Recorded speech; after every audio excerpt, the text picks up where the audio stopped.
This program is brought to you by Stanford University. Please visit us at stanford.edu. Whoa!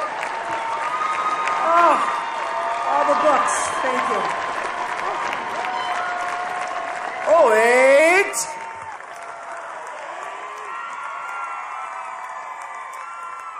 Well, thank you, President Hennessy, and to the trustees and the faculty, to all of the parents and grandparents, to you, the Stanford graduates. Thank you for letting me share this amazing day with you. I need to begin by letting everyone in on a little secret. The secret is that Kirby Bumpus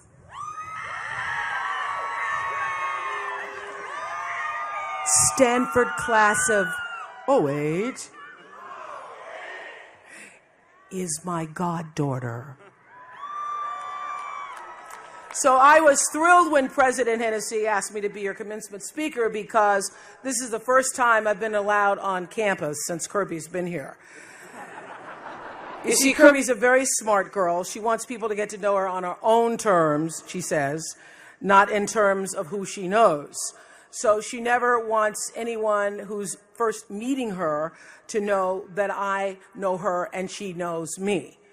So when she first came to Stanford for new student orientation with her mom, I hear that they arrived and everybody was so welcoming, and somebody came up to Kirby and they said, "Oh my God, that's Gail King," because a lot of people know Gail King is my BFF. And so somebody comes up to Kirby and they say, "Oh my God, is that Gail King?"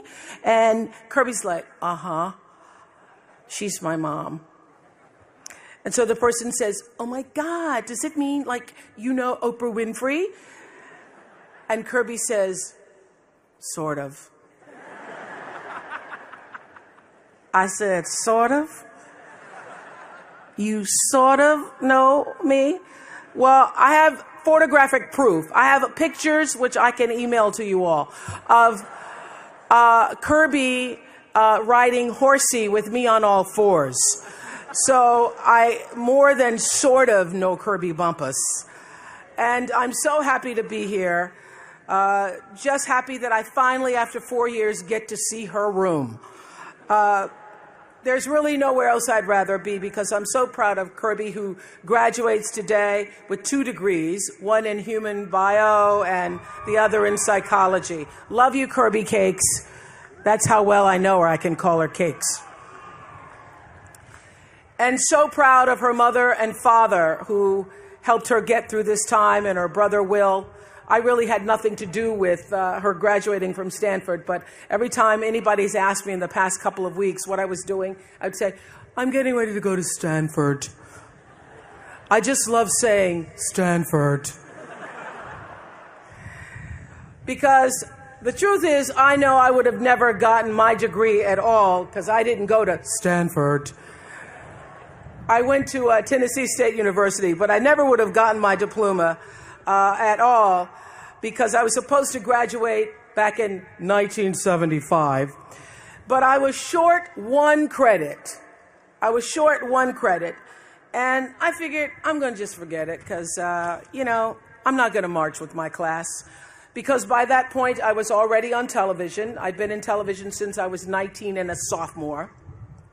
Granted, I was the only television anchor person that had an 11 o'clock curfew doing the 10 o'clock news. Seriously, my dad was like, "Well, that news is over 10:30, be home by 11. But that didn't matter to me, because I was earning a living. I was on my way. So I thought, I'm going to let this college thing go, and I only had 1 credit. But my father, from that time on, and for years after, was always on my case, because I did not graduate. He'd say, "Oprah Gail," that's my middle name, "I don't know what you're going to do without that degree." And I'd say, "But Dad, I have my own television show." And he'd say, "Well, I still don't know what you're going to do without that degree." And I'd say, "But Dad, now I'm a talk show host." He'd say, I don't know how you're going to get another job without that degree. So in 1987, Tennessee State University invited me back to speak at their commencement. By then, I had my own show, was nationally syndicated. I'd made a movie, had been nominated for an Oscar, and founded my company, Harpo. But I told them, I cannot come and give a speech unless I can earn one more credit, because my dad's still saying, I'm not going to get anywhere without that degree. So I finished my coursework, I turned in my final paper, and I got the degree. And my dad was very proud, and I know that if anything happens, that one credit will be my salvation. But I also know why my dad was insisting on that diploma, because as B.B. King put it, the beautiful thing about learning is that nobody can take that away from you. And learning is really, in the broadest sense, what I really want to talk about today, because your education, of course, isn't ending here. In many ways, it's only just begun. The world has so many lessons to teach you. I consider the world, this earth, to be like a school, and our life, the classrooms. And sometimes here in this planet Earth school, the lessons often come dressed up as detours or roadblocks, and sometimes as full-blown crises. And the secret I've learned to getting ahead is being open to the lessons from the grandest universe of all, that is the universe itself. It's being able to walk through life eager and open to self-improvement and that which is going to best help you evolve, because that's really why we're here, to evolve as human beings. So, to grow into being more of ourselves, always moving to the next level of understanding, the next level of compassion and growth. I think one of the greatest compliments I've ever received, I interviewed with a reporter when I was first starting out in Chicago, and then many years later I saw the same reporter, and she said to me, you know what? You really haven't changed. You've just become more of yourself. And that is really what we're all trying to do, become more of ourselves. And I believe that there is a lesson in almost everything that you do in every experience, and getting the lesson is how you move forward. It's how you enrich your spirit. And trust me, I know that inner wisdom is more precious than wealth. The more you spend it, the more you gain. So today, I just want to share a few lessons, meaning 3, that I've learned in my journey so far. And aren't you glad? Don't you hate it when somebody says, I'm going to share a few, and it's 10 lessons later? And you're like, listen, this is my graduation. This is not about you. So it's only going to be 3. The 3 lessons that have had the greatest impact on my life have to do with feelings, with failure, and with finding happiness. A year after I left college, I was given the opportunity to co-anchor the 6 o'clock news in Baltimore, because the whole goal in the media at the time I was coming up was that you try to move to larger markets, and Baltimore was a much larger market than Nashville. So getting the 6 o'clock news co-anchor job at 22 was such a big deal. It felt like the biggest deal in the world at the time. And I was so proud, because I was finally going to have my chance to be like Barbara Walters, which is who I've been trying to emulate since the start of my TV career. So I was 22 years old, making $22,000 a year. And it's where I met my best friend, Gail, who was an intern at the same TV station. And once we became friends, we'd say, oh my God, I can't believe it. You're making $22,000 and you're only 22. Imagine when you're 40 and you're making 40. When I turned 40, I was so glad that didn't happen.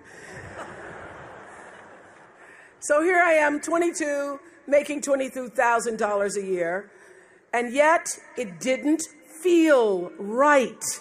It didn't feel right. The first sign, as President Hennessy was saying, was when they tried to change my name. The news director said to me at the time, nobody's going to remember Oprah, so we want to change your name. We've come up with a name we think that people will remember and people will like. It's a friendly name. Susie.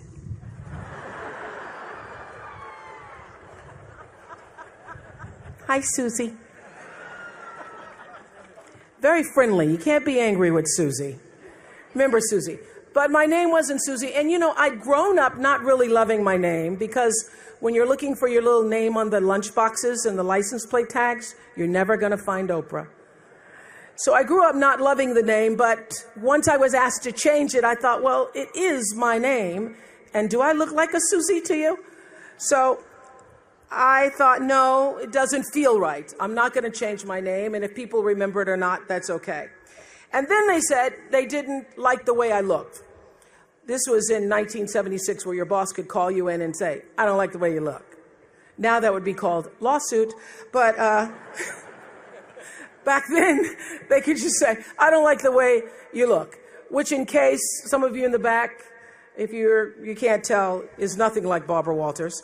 So they sent me to a salon where they gave me a perm.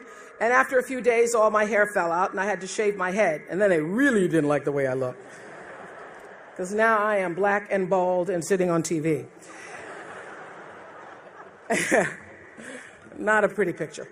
But even worse than being bald, I really hated being sent to report on other people's tragedies as a part of my daily duty, knowing that I was just expected to observe when everything in my instinct told me that I should be doing something. I should be lending a hand. So, as President Hennessy said, I'd cover a fire, and then I'd go back and I'd try to give the victims blankets. And I wouldn't be able to sleep at night because of all the things I was covering during the day. And meanwhile, I was trying to sit gracefully like Barbara and make myself talk like Barbara. And I thought, well, I could make a pretty goofy Barbara. And if I could figure out how to be myself, I could be a pretty good Oprah. I was trying to sound elegant like Barbara. And sometimes I didn't read my copy because something inside me said, this should be spontaneous. You know, it should be spontaneous. So I wanted to get the news as I was giving it to the people. So sometimes I wouldn't read my copy and it'd be like 6 people in a pileup on I-40. Oh my goodness. Sometimes I wouldn't read the copy and because I wanted to be spontaneous, and I'd come across a list of words I didn't know and mispronounce. And one day I was reading copy and I called Canada, Canada. And I did just that. I cracked myself up on the air. And I decided this Barbara thing's not going too well. I should try being myself. But at the same time, my dad was saying, Oprah Gail, this is the opportunity of a lifetime. You better keep that job. And my boss was saying, this is the nightly news. You're an anchor, not a social worker. Just do your job. So I was juggling these messages of expectation and obligation and feeling really miserable with myself. I'd go home at night and fill up my journals, because I've kept a journal since I was 15, so I now have volumes of journals. So I'd go home at night and fill up my journals about how miserable I was and frustrated, and then I'd eat my anxiety. That's where I learned that habit. And after 8 months, I lost that job. They said I was too emotional, I was too much. But since they didn't want to pay out the contract, they put me on a talk show in Baltimore. And the moment I sat down on that show, the moment I did, I felt like I'd come home. I realized that TV could be more than just a playground, but a platform for service, for helping other people live their lives. And the moment I sat down doing that talk show, it felt like breathing. It felt right. And that's where everything that followed for me began. And I got that lesson. When you're doing the work you're meant to do, it feels right. And every day is a bonus, regardless of what you're getting paid. It's true. And how do you know when you're doing something right? How do you know that? It feels so. What I know now is that feelings are really your GPS system for life. When you're supposed to do something or not supposed to do something, your emotional guidance system lets you know. The trick is to learn to check your ego at the door and start checking your gut instead. Every right decision I've made, every right decision I've ever made has come from my gut. And every wrong decision I've ever made was a result of me not listening to the greater voice of myself. If it doesn't feel right, don't do it. That's the lesson. And that lesson alone will save you, my friends, a lot of grief. Even doubt means don't. This is what I've learned. There are many times when you don't know what to do. When you don't know what to do, get still. Get very still until you do know what to do. And when you do get still and let your internal motivation be the driver, not only will your personal life improve, but you will gain a competitive edge in the working world as well. Because as Daniel Pink writes in his bestseller, A Whole New Mind, he says we're entering a whole new age, and he calls it the conceptual age, where traits that set people apart today are going to come from our hearts, right brain, as well as our heads. It's no longer just the logical, linear, rules-based thinking that matters, he says. It's also empathy and joyfulness and purpose, inner traits that have transcendent worth. These qualities bloom when we're doing what we love. So when we're involving the wholeness of ourselves in our work, both our expertise and our emotion. So I say to you, forget about the fast lane. If you really want to fly, just harness your power to your passion. Honor your calling. Everybody has one. Trust your heart, and success will come to you. So how do I define success? Let me tell you, money's pretty nice. I'm not going to stand up here and tell you that it's not about money, because money is very nice. I like money. It's good for buying things. But having a lot of money does not automatically make you a successful person. What you want is money and meaning. You want your work to be meaningful, because meaning is what brings the real richness to your life. What you really want is to be surrounded by people you trust and treasure, and by people who cherish you. That's when you're really rich. So lesson one, follow your feelings. If it feels right, move forward. If it doesn't feel right, don't do it. Now I want to talk a little bit about failings, because nobody's journey is seamless or smooth. We all stumble. We all have setbacks. If things go wrong, you hit a dead end, as you will. It's just life's way of saying, time to change course. So ask every failure. This is what I do. Every failure, every crisis, every difficult time, I say, what is this here to teach me? And as soon as you get the lesson, you get to move on. If you really get the lesson, you pass and you don't have to repeat the class. If you don't get the lesson, it shows up wearing another pair of pants or skirt to give you some remedial work. And what I found is that difficulties come when you don't pay attention to life's whisper, because life always whispers to you first, and if you ignore the whisper, sooner or later you'll get a scream. Whatever you resist persists, but if you ask the right question, not why is this happening, but what is this here to teach me? What is this here to teach me? It puts you in the place and space to get the lesson you need. My friend Eckhart Tolle, who's written this wonderful book called A New Earth, it's all about letting the awareness of who you are stimulate everything that you do. He puts it like this. He says, don't react against a bad situation, merge with that situation instead, and the solution will arise from the challenge. Because surrendering yourself doesn't mean giving up, it means acting with responsibility. Okay, many of you know that, as President Hennessy said, I started this school in Africa. And I founded the school where I'm trying to give South African girls a shot at a future like yours, Stanford. And I spent 5 years making sure that school would be as beautiful as the students. I wanted every girl to feel her worth reflected in her surroundings. So I checked every blueprint, I picked every pillow, I was looking at the grout in between the bricks, I knew every thread count of the sheets, I chose every girl from the villages, from 9 provinces, and yet last fall I was faced with a crisis I'd never anticipated. I was told that one of the dorm matrons was suspected of sexual abuse. Well, that was, as you can imagine, devastating news. First I cried, actually I sobbed for about a half an hour, and then I said, let's get to it. That's all you get, is a half an hour. You need to focus on the now, what you need to do now.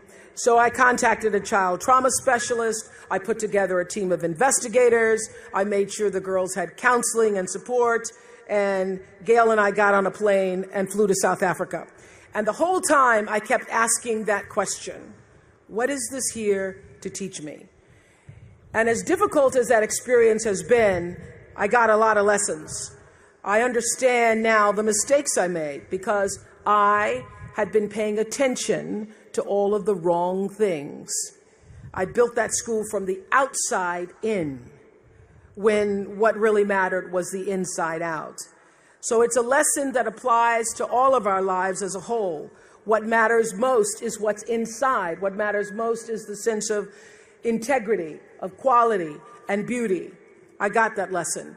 And what I know is that the girls came away with something too. They've emerged from this more resilient and knowing that their voices have power. And their resilience and spirit have given me more than I could ever give to them, which leads me to my final lesson, the one about finding happiness, which we could talk about all day, but I know you have other wacky things to do.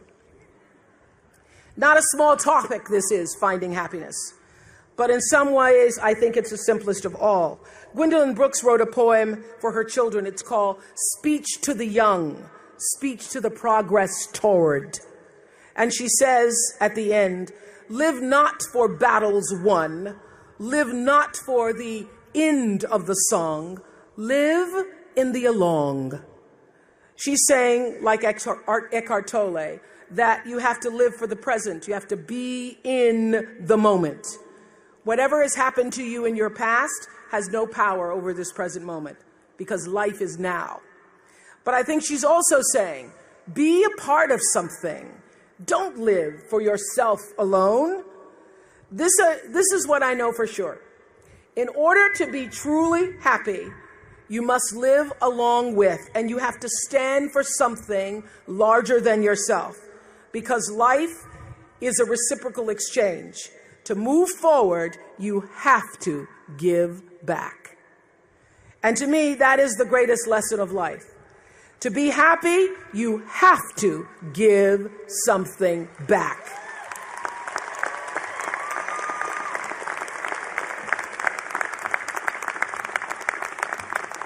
I know you know that because that's a lesson that's woven into the very fabric of this university. It's a lesson that Jane and Leland Stanford got and one they bequeathed to you. Because all of you know the story of how this great school came to be, how the Stanfords lost their only child to typhoid at the age of 15. They had every right and they had every reason to turn their backs against the world at that time, but instead they channeled their grief and their pain into an act of grace. Within a year of their son's death, they'd made the founding grant for this great school, pledging to do for other people's children what they were not able to do for their own boy. The lesson here is clear, and that is, if you're hurting, you need to help somebody else ease their hurt. If you're in pain, help somebody else's pain. And when you're in a mess, you get yourself out of the mess, helping somebody out of theirs. And in the process, you get to become a member of what I call the greatest fellowship of all, the sorority of compassion and the fraternity of service. The Stanfords had suffered the worst thing any mom and dad can ever endure, yet they understood that helping others is the way we help ourselves. And this wisdom is increasingly supported by scientific and sociological research. It's no longer just woo-woo soft skills talk. There's actually a helper's high, a spiritual surge you gain from serving others. So if you want to feel good, you have to go out and do some good. But when you do good, I hope you strive for more than just the good feeling that service provides, because I know this for sure, that doing good actually makes you better. So whatever field you choose, if you operate from the paradigm of service, I know your life will have more value and you will be happy. I was always happy doing my talk show, but that happiness reached a depth of fulfillment, of joy that I really can't describe to you or measure when I stopped just being on TV and looking at TV as a job and decided to use television, to use it and not have it use me, to use it as a platform to serve my viewers. That alone changed the trajectory of my success. So I know this, that whether you're an actor, you offer your talent in the way that most inspires art. If you're an anatomist, you look at your gift as knowledge and service to healing. Whether you've been called, as so many of you here today, getting doctorates and other degrees to the profession of business, law, engineering, humanities, science, medicine, if you choose to offer your skills and talent in service, when you choose the paradigm of service, looking at your life through that paradigm, it turns everything you do from a job into a gift. And I know you haven't spent all this time at Stanford just to go out and get a job. So you've been enriched in countless ways. There's no better way to make your mark on the world than to share that abundance with others. My constant prayer for myself is to be used in service for the greater good. So let me end with one of my favorite quotes from Martin Luther King. Dr. King said, "Not everybody can be famous." And I don't know if everybody today seems to want to be famous, but fame is a trip. People follow you to the bathroom, listen to you pee. It's just try to pee quietly, it doesn't matter. They come out and say, "Oh my God, it's you peed." Oh. That's the fame trip, so I don't know if you want that. So, Dr. King said, not everybody can be famous, but everybody can be great because greatness is determined by service. Yet those of you who are history scholars may know the rest of that passage. He said, you don't have to have a college degree to serve. You don't have to make your subject and verb agree to serve. You don't have to know about Plato or Aristotle to serve. You don't have to know Einstein's theory of relativity to serve. You don't have to know the second theory of thermodynamics and physics to serve. You only need a heart full of grace and a soul generated by love. In a few moments, you'll all be officially Stanford grads 08. You have the heart and the smarts to go with it, and it's up to you to decide, really, where will you now use those gifts? You've got the diploma, so go out and get the lessons, because I know great things are sure to come. You know, I've always believed that everything is better than when you share it, so before I go, I wanted to share a graduation gift with you. Underneath your seats, you'll find two of my favorite books, Eckhart Tolle's A New Earth, which is my current book club selection. Our New Earth webcast has been downloaded 30 million times with that book. And Daniel Peake's A Whole New Mind, Why Right-Brainers Will Rule the Future, has reassured me I'm moving in the right direction. I really wanted to give you cards, but I just couldn't pull that off. Congratulations. Oh, wait. Oh, wait.